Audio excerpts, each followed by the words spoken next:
বাড়িতে যারা করলা বা উচ্ছে একদমই পছন্দ করে না, খেতেও চায় না আর রান্নাও করতে চায় না, তাদের জন্যই আমার আজকের এই ডিলিশিয়াস করলার রেসিপিটা। এটা এত টেস্টি এবং সুস্বাদু যে বাচ্চা থেকে বড় সবাই খুব মজা করে খাবে এবং করলা বা উচ্ছের প্রতি একটা আলাদা অ্যাট্রাকশন জন্মাবে। তাহলে চলো ঝটপট দেরি না করে রেসিপিটা শুরু করা যাক।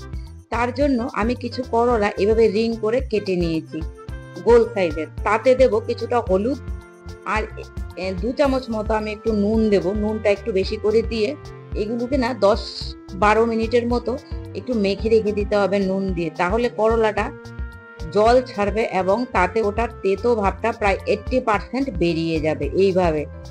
এখন অন্যদিকে আমি একটু কড়াইয়ে 2-3 চামচ তেল দিয়ে দিয়েছি, সর্ষের তেল।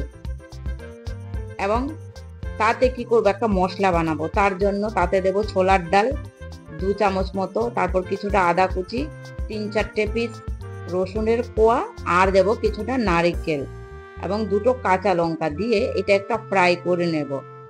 এই মশলাটা আমরা মিক্সি জারে একটা পেস্ট বানিয়ে নেব ভালো করে। একটু ঠান্ডা হয়ে গেলে, গরম গরম ওটাকে পেস্ট করতে যাবেন না, একটু ঠান্ডা হয়ে গেলে অল্প জল দিয়ে এটাকে একটা দারুণ মশলা পেস্ট আমরা বানিয়ে নেব। আর তাতে দেব একটা টমেটো কুচি। এই দেখুন আমার মশলা পেস্ট রেডি। অন্যদিকে আমার করলাগুলো প্রায় দেখছি জল ছেড়ে দিয়েছে কিছুটা। তার জন্য এইভাবে আমি নিয়ে নিয়েছি একটা প্লেটে। দেখুন হাতের মধ্যে কিছুটা করে এইভাবে উচ্ছেগুলোকে নিয়ে এইভাবে প্রেস করবো, আর দেখুন এইভাবে তেতো জলটা বেরোচ্ছে কিভাবে। 80% ওটার তেতো ভাবটা কেটে যাবে। আর বন্ধুরা, আমার রেসিপিগুলো যদি আপনাদের ভালো লাগে তাহলে don't forget to like, share and subscribe the channel. এখন এই ফ্রাইং প্যানটাতে আমি আরেকটু তেল দিয়ে দিয়েছি, দিয়ে তাতে করলাগুলোকে আমি ভেজে নেব ভালো করে একটু, এবং 80% মতো এগুলো কুক হয়ে যাবে ভাজার মধ্যে। দেখুন ভাজা হয়ে গেছে, এখন আমি এগুলোকে নামিয়ে নিচ্ছি। খুবই সুস্বাদু হয় খেতে, একবার ট্রাই করে দেখবেন। করলার প্রতি আলাদা একটা ভালোবাসা জন্মে যাবে। এখন এটাতে আমি আরো 1 চামচ তেল দিয়ে দিচ্ছি জিরে ফোড়ন, গোটা জিরে, আর তাতে দেব একটা মিডিয়াম সাইজের পেঁয়াজ কুচি দিয়ে এটাকে একটু ভেজে নেব। আর পেঁয়াজটা একটু গোল্ডেন কালার হয়ে এলে তাতে আমি যে মশলার পেস্টটা বানিয়েছি ওটা দিয়ে দেব। পেঁয়াজটা হয়ে গেছে, কালার চেঞ্জ। এখন পেস্টটা দিয়ে দেব, তাতে একটু নাড়াচাড়া দিয়ে তাতে আমি কিছু মশলা দিয়ে দেব, যা নর্মাল আমাদের ড্রাই মশলা হয়।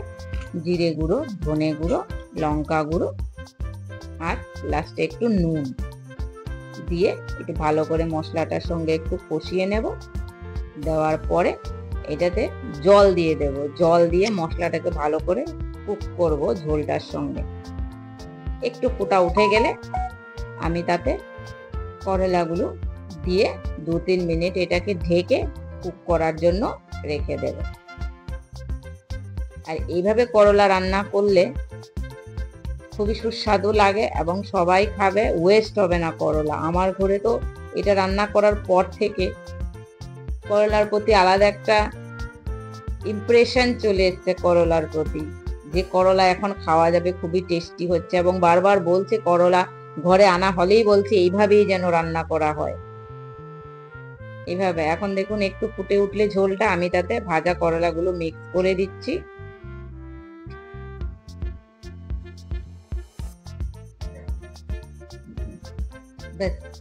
মোটামুটি কুক হয়ে গেছে। আর আপনাদের যদি মনে হয় গ্রেভিটা একটু গাঢ় হয়ে গেছে তাহলে একটু হালকা গরম জল মিশিয়ে দেবেন। আর এখন তাতে উপর থেকে দিচ্ছি 2 চামচ মতো আমচুর পাউডার, যা ওটা তেতো ভাবটা যা আছে বাকি ওটাকেও ব্যালেন্স করে দেবে। এবং 2 চামচ মতো আমি দিচ্ছি তাতে গুড়। আর আপনারা চাইলে তাতে গুড়ের পরিবর্তে চিনিও ইউজ করতে পারেন, তাহলে পুরো একটা আলাদা টেস্ট চলে আসে। আর লাস্টলি উপর থেকে কিছুটা ধনেপাতা কুচি দিয়ে দিলে বাস আমাদের রেডি করলার একটা দুর্দান্ত সবজি।